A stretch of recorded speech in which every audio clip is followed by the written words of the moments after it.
this is Chris from Chris and Cars, and today I'm going to spare you for my ugly face because the topic of today's video is the headlamps on the Kia Niro plug-in hybrid. One of the things that is really hard to test when buying a car, because normally when you test cars from dealers it's in daytime, but I hope my camera is able to record something useful for you. This is in Denmark, in the advanced model, we have the LED headlights. So it's the LED headlights in this car, and I'm going out on some really dark roads now. So it should be rather easy to see how it works. Personally, I find the headlights good. I've been used to drive with the xenon lights and also normal lights, and well, I think it's really difficult. It's difficult to say if one thing is better than the other when you're not comparing them head to head.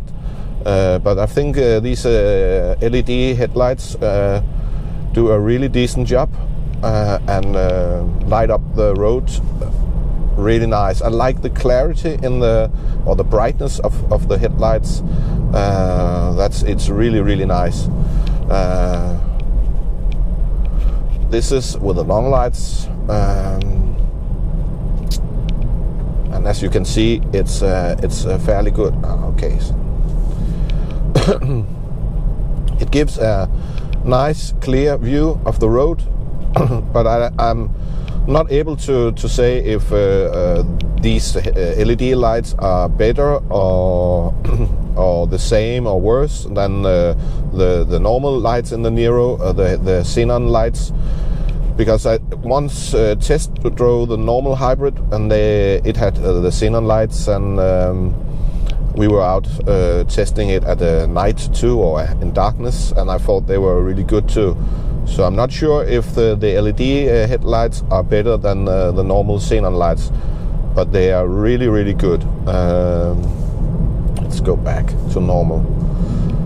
I hope it's possible for you to see how they light up the road.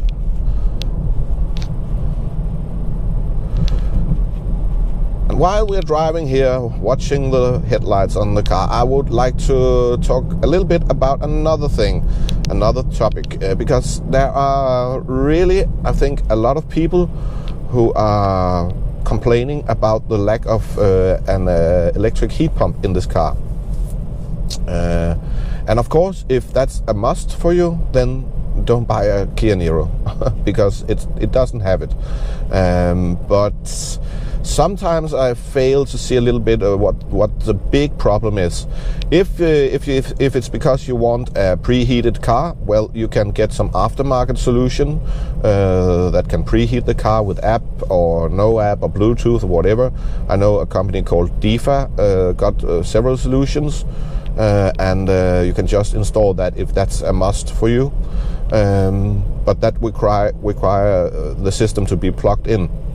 But beside that, when you're driving, unless you're driving like 6-10 miles, because then of course it would be nice to get some warm. But if you're just driving a few miles, then you probably won't be able to warm up the car anyway, and then you can just use the seat heater and the steering wheel heater, and on really longer trips, well, you probably have to do some normal driving, and you can just plan that, so you maybe start with the engine on and produce enough heat to warm up the cabin, and then go to EV mode. So I think the critic is a little bit off sometimes. I understand completely that some people might find it a big problem, but well, I don't actually. The biggest problem with the lack of the heating is actually fog on the window, because that's a problem. And Kia could have solved that since they didn't want to install a heat pump. They could have solved that with maybe an electric front window, or a heated front window, because then you could get rid of that.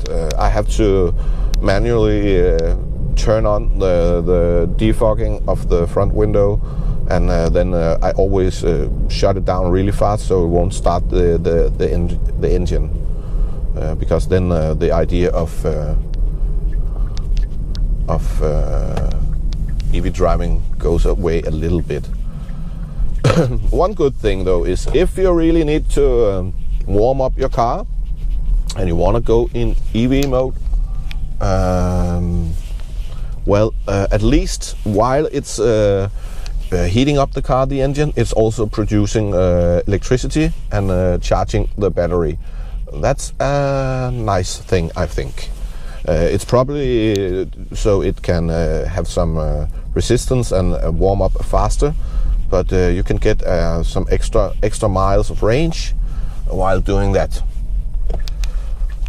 But I think that's enough. I hope that you have seen what you need to see from the headlamps, and I hope the video is okay, so it's watchable.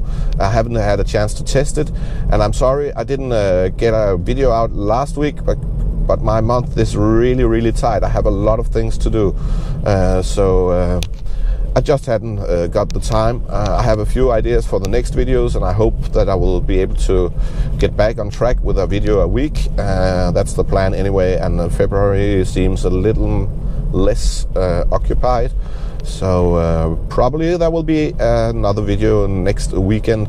Until then, take care, stay safe, remember to push the like button, and feel free to ask any questions you have, and then I just see you in the next video.